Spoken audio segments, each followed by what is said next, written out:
ಎಲ್ರಿಗೂ ನಮಸ್ಕಾರ. ಆತ್ಮೀಯ ವಿದ್ಯಾರ್ಥಿಗಳೇ, ಇಂದಿನ ತರಗತಿಯಲ್ಲಿ ಟೈಪ್ಸ್ ಆಫ್ ರಿಸರ್ಚ್ ಅಂದರೆ ಸಂಶೋಧನೆ ಪ್ರಕಾರಗಳು ಎಂಬ ವಿಷಯದ ಬಗ್ಗೆ ನಾವು ಚರ್ಚೆಯನ್ನು ಮಾಡೋಣ. Methods and techniques of social research, program BA, subject sociology, semester 6, session number 4. Topic types of research, pure and applied. Created by doctor Nagendrappa E. Types of research. Research is a logical and systematic search for new and useful information on particular topic. Research is important both in scientific and non-scientific fields. In our life, new problems, events, phenomena and process occur every day. Practically implementable solutions and suggestions are required for tackling new problems that arises. Scientists have undertaken research on them and find their causes, solution, explanations, and applications. Research is classified into different forms on the basis of intent and methods. The following are the different types of research. ಸಂಶೋಧನಾ ವಿಧಾನಗಳಿಗೆ ಸಂಬಂಧಿಸಿದಂತೆ ಸರ್ವಸಮ್ಮತವಾದ ವರ್ಗೀಕರಣವೆಂಬುದು ಕಂಡುಬರುವುದಿಲ್ಲ. ಹಲವು ಸಂಶೋಧಕರು ಹಲವಾರು ಬಗೆಯ ಸಂಶೋಧನಾ ವಿಧಾನಗಳ ಬಗ್ಗೆ ಪ್ರಸ್ತಾಪಿಸಿದ್ದು ಅವುಗಳನ್ನು ನಾವು ಒಂದೊಂದಾಗಿ ಚರ್ಚೆಯನ್ನು ಮಾಡೋಣ. ಅಂದರೆ ಇಲ್ಲಿ ಸಂಶೋಧನೆಯ ಪ್ರಕಾರಗಳ ಬಗ್ಗೆ ಏಕ ಅಭಿಪ್ರಾಯ ಅಥವಾ ಒಮ್ಮತದ ಅಭಿಪ್ರಾಯ ಅಥವಾ ಸರ್ವಸಮ್ಮತವಾದ ಅಭಿಪ್ರಾಯ ಅಂತಕ್ಕಂಥದ್ದಿಲ್ಲ. ಇಲ್ಲಿ ಹಲವಾರು ಜನ ಸಂಶೋಧಕರು ತಮ್ಮದೇ ಆಗಿರ್ತಕ್ಕಂತಹ ಸಂಶೋಧನಾ ವಿಧಾನಗಳನ್ನು, ಪ್ರಕಾರಗಳನ್ನು, ಸಂಶೋಧನಾ ವಿಧಾನದ ಬಗೆಗಳನ್ನು ಅವರು ಉಲ್ಲೇಖಿಸಿರತಕ್ಕಂಥದ್ದನ್ನ ನಾವು ಕಾಣಬಹುದು. ಇಲ್ಲಿ ಅಂತಹ ಪ್ರಮುಖ ಸಂಶೋಧನೆಗಳು ಯಾವುವಪ್ಪ ಅಂತಂದರೆ, ಪ್ರಮುಖ ಸಂಶೋಧನೆಗಳು ಯಾವುವು ಎಂದರೆ ಶುದ್ಧ ಮತ್ತು ಅನ್ವಯಿಕ ಸಂಶೋಧನೆ, ವಿವರಣಾತ್ಮಕ ಮತ್ತು ವಿಶ್ಲೇಷಣಾತ್ಮಕ ಸಂಶೋಧನೆ, ಪರಿಮಾಣಾತ್ಮಕ ಹಾಗೂ ಗುಣಾತ್ಮಕ ಸಂಶೋಧನೆ, ಪ್ರಾಕೃತಿಕ ಮತ್ತು ಸಾಮಾಜಿಕ ಸಂಶೋಧನೆ, ಕ್ರಿಯಾತ್ಮಕ ಮತ್ತು ನಿರ್ಣಾಯಕ ಸಂಶೋಧನೆ, ಐತಿಹಾಸಿಕ ಮತ್ತು ತೌಲನಿಕ ಸಂಶೋಧನೆ, ಭಾವರೂಪದ ಹಾಗೂ ಅನುಭವಕ್ಕೆ ಸಂಶೋಧನೆ, ಪರಿಶೋಧನಾತ್ಮಕ ಸಂಶೋಧನೆ, ಮಾದರಿ ರೂಪೀಕರಣದ ಸಂಶೋಧನೆ, ಗ್ರಂಥಾಲಯದ ಸಂಶೋಧನೆ ಅಂತಕ್ಕಂಥದ್ದು. ಅದರಲ್ಲಿ ಭಾಳ ಪ್ರಮುಖವಾಗಿರ್ತಕ್ಕಂಥ ಸಂಶೋಧನೆಗಳು ಯಾವಪ್ಪ ಅಂತಂದರೆ ಶುದ್ಧ ಮತ್ತು ಅನ್ವಯಿಕ ಸಂಶೋಧನೆ ಅಂತಕ್ಕಂಥದ್ದು. Important types of social research is fundamental or basic research or pure research. Fundamental research is mainly concerned with generalization and with the formulation of theory. A gathering knowledge for knowledge is termed pure basic research. Research studies concerning natural phenomena or relating to pure mathematics are examples of fundamental research. Similarly, research studies concerning human behavior carried on with a view to make generalization about human behavior are also examples of fundamental research. This research work of professors, scholars and others researchers devoted to generate new knowledge in particular area of their interest can be called fundamental research. Basic research is essentially positive. It explains the phenomena as they are and as not they should be. It may verify or establish new one. It is done for the intellectual pleasure on learning and it has no commercial value attached to discoveries that result from basic research. This type of research has limited direct applications but in which researcher has careful control over the research setting. It involves collection and analysis of data to develop or enhance theory and have an understanding of theoretical relationship between variables. Basic researches sometimes may not lead to immediate use or application. It is not a concern with solving any practical problems of immediate interest. However, it is original or basic in character. It provides systematic and deep insights into problem and facilitates extraction of scientific and logical explanation and conclusion on it. It helps build new frontiers of knowledge. The outcomes of basic research form the basis for many applied research. Basic research seeks generalization, aims at aims at basic process, attempts to explain why things happen, tries to get all the facts, reports in technical language of the topic. For examples of basic research, Newton's theory of gravitation, Albert Einstein theory of general relativity, Thomas Malthus population theory, Auguste Comte the law of three stages, Herbert Spencer the theory of social evolution, Durkheim the theory of suicide, and etc. These are all some basic research examples. ಇಲ್ಲಿ ಶುದ್ಧ ಸಂಶೋಧನೆ ಅಥವಾ ಮತ್ತು ಅನ್ವಯಿಕ ಸಂಶೋಧನೆ ಅಂತಕ್ಕಂಥದ್ದು. ಇಲ್ಲಿ ಶುದ್ಧ ಸಂಶೋಧನೆ ಅಂದರೆ ಏನು? ಪ್ಯೂರ್ ರಿಸರ್ಚ್ ಅಂತಕ್ಕಂಥದ್ದು. ಶುದ್ಧ ಸಂಶೋಧನೆ ಅಂದರೆ ಯಾವುದಾದ್ರೂ ಒಂದು ಕ್ಷೇತ್ರಕ್ಕೆ ಸಂಬಂಧಿಸಿದಂತೆ ತನ್ನ ಜ್ಞಾನವನ್ನು ಹೆಚ್ಚಿಸಿಕೊಳ್ಳುವ ದೃಷ್ಟಿಯಿಂದ ಸಂಶೋಧಕನಾದವನು ಸಂಶೋಧನೆಯನ್ನು ಕೈಗೊಳ್ಳುವುದಾದರೆ ಅದನ್ನು ನಾವು ಶುದ್ಧ ಸಂಶೋಧನೆ ಎಂದು ಕರೆಯಬಹುದು. ಇದು ಶುದ್ಧ ವಿಜ್ಞಾನದ ಕ್ಷೇತ್ರದಲ್ಲಿ ನಡೆಯುವ ಸಂಶೋಧನೆಯಾಗಿದ್ದು, ಇಲ್ಲಿ ಲಭ್ಯವಾಗುವ ಜ್ಞಾನದ ಬಳಕೆಗಿಂತಲೂ ಹೊಸ ಜ್ಞಾನವನ್ನು ಪಡೆಯುವುದೇ ಮುಖ್ಯ ಉದ್ದೇಶವಾಗಿರುತ್ತದೆ. ಈ ಬಗೆಯ ಸಂಶೋಧನೆಯನ್ನು ನಾವು ಪ್ರಾಥಮಿಕ ಸಂಶೋಧನೆ ಅಥವಾ ಮೂಲಭೂತ ಸ್ವರೂಪದ ಸಂಶೋಧನೆ ಎಂದು ಪರಿಗಣಿಸುವುದುಂಟು. ಅಂದರೆ ಇಲ್ಲಿ ಸಂಶೋಧನೆ ಅಂತಂದರೆ ಶುದ್ಧ ಸಂಶೋಧನೆ ಕ್ಷೇತ್ರದಲ್ಲಿ ಇಲ್ಲಿ ಲಭ್ಯವಿರುವ ಜ್ಞಾನಕ್ಕಿಂತಲೂ ಕೂಡ ಬಳಕೆಗಿಂತಲೂ ಕೂಡ ಹೊಸ ಜ್ಞಾನವನ್ನು ಪಡೆಯುವುದೇ ಇದರ ಮುಖ್ಯ ಉದ್ದೇಶವಾಗಿರುತ್ತದೆ. ಹೊಸ ಜ್ಞಾನವನ್ನು ಪಡಿತಕ್ಕಂಥದ್ದು ಅಂದರೆ ಶುದ್ಧ ಸಂಶೋಧನೆಯು ಹೊಸ ಜ್ಞಾನವನ್ನು ಪಡಿತಕ್ಕಂಥ ಒಂದು ಉದ್ದೇಶದಿಂದ ಈ ಸಂಶೋಧನೆಯನ್ನು ಕೈಗೊಳ್ಳಲಾಗುತ್ತದೆ. ಇದನ್ನು ಪ್ರಾಥಮಿಕ ಸಂಶೋಧನೆ ಅಥವಾ ಮೂಲಭೂತ ಸಂಶೋಧನೆ ಅಂತ ಕರೀತಾರೆ. ಬೇಸಿಕ್ ಆರ್ ಫಂಡಮೆಂಟಲ್ ರಿಸರ್ಚ್ ಅಂತಲೂ ಕೂಡ ನಾವು ಇದನ್ನು ಕರೆಯಬಹುದು ಅಂತಕ್ಕಂಥದ್ದು. ಅಂದರೆ ಇದು ಸ್ಥಾಪಿತ ಸಿದ್ಧಾಂತಗಳನ್ನು ದೃಢೀಕರಿಸುವ, ಹೊಸ ಸಿದ್ಧಾಂತಗಳನ್ನು ಸ್ಥಾಪಿಸುವ, ಸಾರ್ವತ್ರಿಕವೆನ್ನಬಹುದಾದ ಸಾಮಾನ್ಯೀಕರಣಗಳನ್ನು ಮಾಡುವ ಉದ್ದೇಶಗಳು ಈ ಬಗೆಯ ಸಂಶೋಧನೆಗಳಿಗಿರುತ್ತವೆ. ಅಂದರೆ ಈ ಬಗೆಯ ಸಂಶೋಧನೆಗಳಿಗೆ ಯಾವ ರೀತಿಯಾದಂತಹ ಒಂದು ಮಹತ್ವ ಇರುತ್ತಪ್ಪ ಅಂತಂದರೆ, ಈಗಾಗಲೇ ಏನು ಸ್ಥಾಪಿತ ಸಿದ್ಧಾಂತಗಳು ಅಂತಕ್ಕಂಥವು ಇದ್ದಾವೆ, ಅಂತಹ ಸ್ಥಾಪಿತ ಸಿದ್ಧಾಂತಗಳನ್ನು ಪರೀಕ್ಷೆಗೆ ಒಳಪಡಿಸ್ತಕ್ಕಂಥದ್ದು ಅಥವಾ ವ್ಯಾಖ್ಯಾನಿಸ್ತಕ್ಕಂಥದ್ದು, ಸಾರ್ವತ್ರಿಕವೆನ್ನಬಹುದಾದ ಸಾಮಾನ್ಯೀಕರಣಗಳನ್ನು ಮಾಡ್ತಕ್ಕಂಥದ್ದು, ಹೊಸ ಸಿದ್ಧಾಂತಗಳನ್ನು ಸ್ಥಾಪಿಸ್ತಕ್ಕಂಥದ್ದು ಈ ಬಗೆಯ ಸಂಶೋಧನೆಗಳಿಗೆ ಇರುತ್ತದೆ ಅಂತಕ್ಕಂಥ ಮಾತನ್ನು ಇಲ್ಲಿ ಹೇಳ್ಬೋದು. ಈ ವಿವರಣೆಯಿಂದ ನಮಗೆ ತಿಳಿದು ಬರುವುದೇನೆಂದರೆ, ಶುದ್ಧ ಸಂಶೋಧನೆಯು ಮುಖ್ಯ ಉದ್ದೇಶ ಜ್ಞಾನ ಸಂವರ್ಧನೆ. ಅಂದರೆ ಈ ಶುದ್ಧ ಸಂಶೋಧನೆ ಮುಖ್ಯ ಉದ್ದೇಶ ಏನಪ್ಪ ಅಂದರೆ ಜ್ಞಾನವನ್ನು ಸಂಪಾದನೆ ಮಾಡ್ತಕ್ಕಂಥ ಉದ್ದೇಶದಿಂದ ಕೈಗೊಳ್ಳಲಾಗುವ ಸಂಶೋಧನೆಗಳನ್ನು ನಾವು ಶುದ್ಧ ಸಂಶೋಧನೆ ಅಂತ ಕರಿತೀವಿ.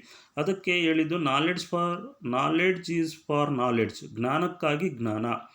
ನಾಲೆಡ್ಜ್ ಈಸ್ ಫಾರ್ ನಾಲೆಡ್ಜ್, ಜ್ಞಾನಕ್ಕಾಗಿ ಜ್ಞಾನ ಎಂಬ ಮಾತಿನಂತೆ ಇಲ್ಲಿ ಕೈಗೊಳ್ಳಲಾಗುವ ಸಂಶೋಧನೆಗಳ ಹಿಂದೆ ಪ್ರತಿಫಲಾಪೇಕ್ಷೆಯ ಉದ್ದೇಶವಿರುವುದಿಲ್ಲ.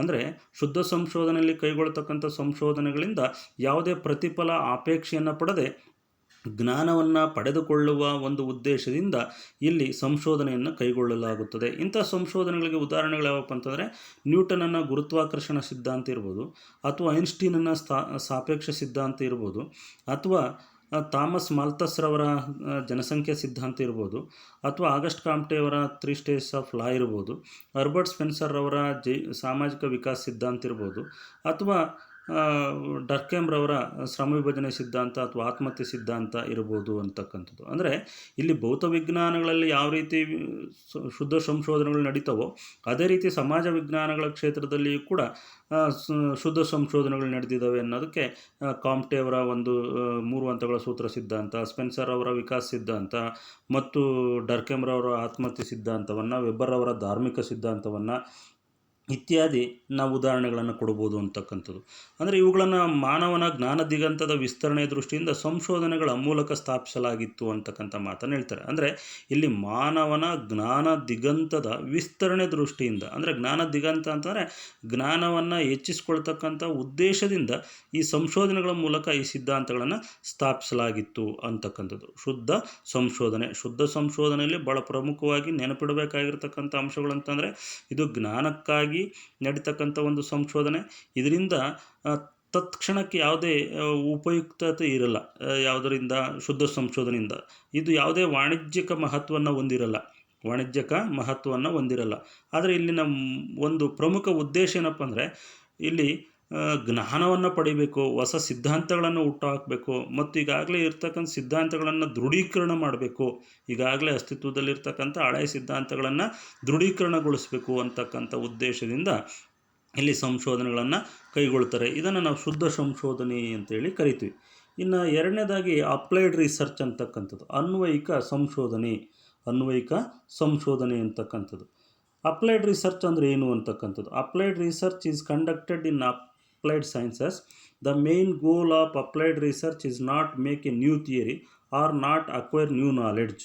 ಅಂದರೆ ಇಲ್ಲಿ ಅಪ್ಲೈಡ್ ಅಂತಂದರೆ ಅನ್ವಯಿಕ ಸಂಶೋಧನೆ ಅಂತಕ್ಕಂಥದ್ದು ಅನ್ವಯಿಕ ವಿಜ್ಞಾನಗಳಲ್ಲಿ ಕೈಗೊಳ್ತಕ್ಕಂಥ ಒಂದು ಸಂಶೋಧನೆ ಆಗಿರುತ್ತೆ. ಇಲ್ಲಿ ಅನ್ವಯಿಕ ಸಂಶೋಧನೆ ಅಂತಕ್ಕಂಥದ್ದು ಸಂಶೋಧನೆ ಉದ್ದೇಶ ಹೊಸ ಸಿದ್ಧಾಂತಗಳನ್ನು ಸೃಷ್ಟಿಸೋದಾಗಲಿ, ಹೊಸ ಸಿದ್ಧಾಂತಗಳನ್ನು ಸ್ಥಾಪನೆ ಮಾಡೋದಾಗಲಿ ಅಥವಾ ಹೊಸ ಜ್ಞಾನವನ್ನು ಪಡೆಯತಕ್ಕಂಥ ಉದ್ದೇಶ ಇದಕ್ಕಿರಲ್ಲ. Applied research is defined as a research which is used to answer specific questions, solve specific problem or to gain better understanding. It is also known as action research. ಅಂದರೆ ಇದು ಏನು ಈಗಾಗಲೇ ಅಸ್ತಿತ್ವದಲ್ಲಿರ್ತಕ್ಕಂಥ ಜ್ಞಾನ ಇರುತ್ತೆ, ಆ ಜ್ಞಾನವನ್ನು ಬಳಸಿಕೊಂಡು ಇರ್ತಕ್ಕಂತಹ ಪ್ರಶ್ನೆಗಳಿಗೆ, ಸಮಸ್ಯೆಗಳಿಗೆ ಪರಿಹಾರಗಳನ್ನು ಕಂಡುಕೊಳ್ತಕ್ಕಂಥ ಒಂದು ಪ್ರಯತ್ನವನ್ನು ಮಾಡುತ್ತೆ ಅಂತಕ್ಕಂಥ ಮಾತನ್ನು ಇಲ್ಲಿ ಹೇಳ್ತೀವಿ. It aims at finding a solution for an immediate problem facing in society or an organization through systematic inquiry involving practical application of science. Based on the level and type of involvement, a researcher can differ this research based on the scope of work. In an applied research on solve certain problems employing well-known and accepted theories and principles. Most of the experimental research, case studies and interdisciplinary research are essentially applied research. Applied research is helpful for basic research. A research, the outcome of which has immediate application, is also termed as applied research. Such a research is a practical use to current activity. It is designed to solve problem of modern world than acquire knowledge. The main goal of applied scientists is to improve the human condition. For example, treat or occur specific diseases, eradication of child labor, welfare of beggar and old age problems, and so on. Studies individual or specific case without objective to generalize, aims at any variable which makes the desired differences, tries to say how things can be changed, tries to correct the facts which are problematic, reports in common language. These are all related to the applied research. ಅನ್ವಯಿಕ ಸಂಶೋಧನೆ ಅಂತಂದರೆ ಏನಪ್ಪ ಅಂತಂದರೆ, ಅನ್ವಯಿಕ ಸಂಶೋಧನೆ ಎಂಬುದು ಅನ್ವಯಿಕ ವಿಜ್ಞಾನಗಳ ಕ್ಷೇತ್ರದಲ್ಲಿ ಕೈಗೊಳ್ಳಲಾಗುವಂತಹ ಒಂದು ಸಂಶೋಧನೆ. ಇಲ್ಲಿ ಮುಖ್ಯ ಉದ್ದೇಶ ಹೊಸ ಜ್ಞಾನ ಸಂಪಾದನೆಯಲ್ಲ ಅಥವಾ ಹೊಸ ಸಿದ್ಧಾಂತದ ರಚನೆಯೂ ಅಲ್ಲ, ಆದರೆ ಲಭ್ಯವಿರುವ ಜ್ಞಾನವನ್ನು ಮಾನವನ ಉಪಯುಕ್ತತೆಗಾಗಿ ಅಥವಾ ಮಾನವನ ಉಪಯೋಗಕ್ಕಾಗಿ ಹೇಗೆ ಬಳಸಬಹುದು ಎಂಬುದನ್ನು ಕಂಡುಕೊಳ್ಳುವುದೇ ಆಗಿರುತ್ತದೆ. ಅಂದರೆ ಇಲ್ಲಿ ಯಾವುದೇ ಹೊಸ ಸಿದ್ಧಾಂತಗಳನ್ನು ರಚನೆ ಮಾಡಲ್ಲ, ಹೊಸ ಜ್ಞಾನವನ್ನು ಕಂಡುಕೊಳ್ತಕ್ಕಂಥ ಪ್ರಯತ್ನ ಆಗಲ್ಲ. ಮತ್ತು ಏನು ಮಾಡುತ್ತೆ ಅನ್ವಯಿಕ ಸಂಶೋಧನೆ ಅಂತಂದರೆ, ಈಗಾಗಲೇ ಅಸ್ತಿತ್ವದಲ್ಲಿರುವ ಜ್ಞಾನವನ್ನು ಬಳಸಿಕೊಂಡು ಮಾನವನಿಗೆ ಯಾವ ರೀತಿ ಇದು ಉಪಯೋಗ ಆಗುತ್ತೆ ಎಂಬುದನ್ನು ಕಂಡುಕೊಳ್ಳುವುದು ಅದರ ಉದ್ದೇಶವಾಗಿರುತ್ತದೆ. ಇಲ್ಲಿ ಜ್ಞಾನ ಹೆಚ್ಚಳಕ್ಕಿಂತಲೂ ಅದರ ಸದ್ಬಳಕೆಗೆ ಭಾಳ ಪ್ರಾಮುಖ್ಯವಿರುತ್ತದೆ. ಮಾನವ ಸಂಬಂಧಗಳಲ್ಲಿ ಕಂಡುಬರುವ ತೊಡಕುಗಳನ್ನು ನಿವಾರಿಸುವ, ಮಾನವ ಸಮಸ್ಯೆಗಳನ್ನು ಪರಿಹರಿಸುವ ಮತ್ತು ಜನರ ಕಲ್ಯಾಣವನ್ನು ಸಾಧಿಸುವ ಉದ್ದೇಶವು ಅನ್ವಯಿಕ ಸಂಶೋಧನೆಗಳಿಗಿರುತ್ತದೆ. ಅಂದರೆ ಇಲ್ಲಿ ಮಾನವ ಸಮಾಜದಲ್ಲಿ ಕಂಡುಬರ್ತಕ್ಕಂತಹ ಸಮಸ್ಯೆಗಳೇನಿದ್ದಾವೆ ಅಂತಹ ಸಮಸ್ಯೆಗಳನ್ನು, ಅವನ ತೊಡಕುಗಳನ್ನು ನಿವಾರಣೆ ಮಾಡಲಿಕ್ಕೆ ಮತ್ತು ಜನರ ಕಲ್ಯಾಣವನ್ನು ಮಾಡಲಿಕ್ಕೆ ಈ ರೀತಿಯಾಗಿರ್ತಕ್ಕಂಥ ಒಂದು ಸಂಶೋಧನೆಗಳನ್ನು ಕೈಗೊಳ್ಳಲಾಗುತ್ತದೆ ಅಂತಕ್ಕಂಥ ಮಾತನ್ನು ಇಲ್ಲಿ ಹೇಳ್ತೀವಿ. ಉದಾಹರಣೆಗೆ ಮಾದಕ ವಸ್ತು ವ್ಯಸನವನ್ನು ನಿವಾರಣೆ ಮಾಡುವ ಬಗ್ಗೆ, ಬಾಲ ಕಾರ್ಮಿಕರ ಸಂಕಷ್ಟಗಳನ್ನು ನಿವಾರಣೆ ಮಾಡುವ ಬಗ್ಗೆ, ಭಿಕ್ಷುಕರ ಕಲ್ಯಾಣ ಸಾಧಿಸುವ ಬಗ್ಗೆ, ವೃದ್ಧರ ಮನೋವೇದನೆಯನ್ನು ತಗ್ಗಿಸುವ ಬಗ್ಗೆ ಸಂಶೋಧನೆಗಳನ್ನು ಕೈಗೊಳ್ಳುವುದಾದಲ್ಲಿ ಅವುಗಳನ್ನು ನಾವು ಅನ್ವಯಿಕ ಸಂಶೋಧನೆಗಳು ಎಂದು ಕರೆಯುತ್ತೇವೆ. ಅಂದರೆ ಇವುಗಳೆಲ್ಲವೂ ಕೂಡ ಸಮಸ್ಯೆಗಳಿಗೆ ಪರಿಹಾರಗಳನ್ನು ಕಂಡುಕೊಳ್ತಕ್ಕಂಥ ಒಂದು ಪ್ರಯತ್ನ ಇಲ್ಲಿ ಮಾಡಲಾಗುತ್ತದೆ. ಈ ವಿವರಣೆಯಿಂದ ನಮಗೆ ತಿಳಿದು ಬರುವಂತೆ ಮಾನವನ ಉಪಯುಕ್ತತೆ, ಜನಕಲ್ಯಾಣ ಇಲ್ಲವೇ ನಿರ್ದಿಷ್ಟ ಸಮಸ್ಯೆಯೊಂದಕ್ಕೆ ಸೂಕ್ತ ಪರಿಹಾರ ಕಂಡುಕೊಳ್ಳುವುದು ಅನ್ವಯಿಕ ಸಂಶೋಧನೆಯ ಉದ್ದೇಶವಾಗಿರುತ್ತದೆ. ಹೆಚ್ಚಿನ ಸಂದರ್ಭಗಳಲ್ಲಿ ನಿರ್ದಿಷ್ಟ ಸಮಸ್ಯೆಯೊಂದಕ್ಕೆ ಪರಿಹಾರ ಕಂಡುಕೊಳ್ಳುವುದಕ್ಕಾಗಿ ಇದನ್ನು ಕೈಗೊಳ್ಳುವುದೇ ಹೆಚ್ಚು ಆಗಿರುತ್ತದೆ. ತಂತ್ರಜ್ಞಾನ, ನಿರ್ವಹಣಾಶಾಸ್ತ್ರ, ವಾಣಿಜ್ಯಶಾಸ್ತ್ರ ಹಾಗೂ ಅರ್ಥಶಾಸ್ತ್ರಗಳಲ್ಲಿ ಬಹಳ ವ್ಯಾಪಕವಾಗಿ ಎಂಬಂತೆ ಅನ್ವಯಿಕ ಸಂಶೋಧನೆಯನ್ನು ನಾವು ಕೈಗೊಳ್ಳಲಾಗುವುದು ಅಂತಕ್ಕಂಥ ಮಾತನ್ನು ಇಲ್ಲಿ ಹೇಳ್ತೀವಿ. ಅಂದರೆ ಅನ್ವಯಿಕ ಸಂಶೋಧನೆ ಅಂತಂದರೆ ಇರ್ತಕ್ಕಂತಹ ಜ್ಞಾನವನ್ನು ಬಳಸಿ ಮಾನವನ ಅಭಿವೃದ್ಧಿಗೆ, ಪ್ರಗತಿಗೆ, ಕಲ್ಯಾಣಕ್ಕೆ ಅಥವಾ ಸಮಸ್ಯೆಗಳ ಪರಿಹಾರಕ್ಕಾಗಿ ಬಳಸ್ಕೊಳ್ತೀವಿ. ಇವುಗಳನ್ನು ನಾವು ಅನ್ವಯಿಕ ಸಂಶೋಧನೆ ಎಂದು ಕರೆಯುತ್ತೇವೆ. ಆತ್ಮೀಯ ವಿದ್ಯಾರ್ಥಿಗಳೇ, ಇಂದಿನ ತರಗತಿಯಲ್ಲಿ ಸಂಶೋಧನೆ ಪ್ರಕಾರಗಳಲ್ಲಿ 2 ಪ್ರಕಾರಗಳನ್ನು ನಾವು ತಿಳ್ಕೊಂಡಿದ್ದೀವಿ. ಒಂದು ಶುದ್ಧ ಸಂಶೋಧನೆ ಅಂತಕ್ಕಂಥದ್ದು, ಎರಡನೇದು ಅನ್ವಯಿಕ ಸಂಶೋಧನೆ ಅಂತಕ್ಕಂಥದ್ದು. ಇವೆರಡೂ ಕೂಡ ಭಾಳ ಪ್ರಮುಖವಾಗಿರ್ತಕ್ಕಂಥ ಸಂಶೋಧನೆ ಪ್ರಕಾರಗಳು.